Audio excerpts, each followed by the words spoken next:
Hi, welcome to my kitchen. My name's Kat. We're here at the Abbey, St. Albans on George Street. We're gonna do our new brunch dish, which is a vegan chia pudding, which is the beautiful organic seed. So just literally simple chia seeds with some almond milk, and then a little bit of coconut milk adds a beautiful flavor. So we're using maple syrup instead of honey. So give it a good stir. Now this is going to take about 20 minutes to set, but keep an eye on it, keep giving it a few little stirs.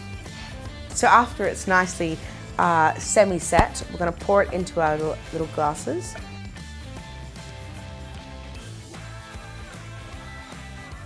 So now we pop it in the fridge about 2 to 3 hours or overnight, so you can do this the night before. We're going to prep the rhubarb for our chia pudding.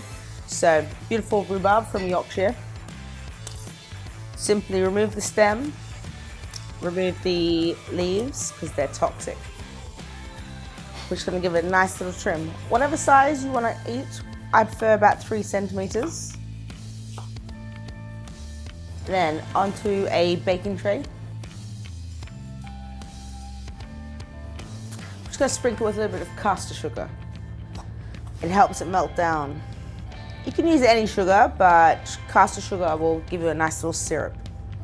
Evenly spread it across and then bang it in the oven for about 10 minutes and we'll have a check. So now our rhubarb is ready. We're going to take it out. So you want a nice soft texture. You don't want it too crunchy. Lovely and cooked. Now we're going to leave that to cool and ready for our chia puddings when they set. So out of the fridge, we're going to grab our little chia puddings. We're going to grab our rhubarb.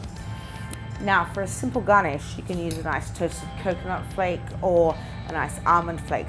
Today we've just simply roasted some almonds, really low heat, just get them a bit crispy. Just sprinkle on top. And then for garnish, today just come into season is lemon balm. So it's a beautiful baby herb.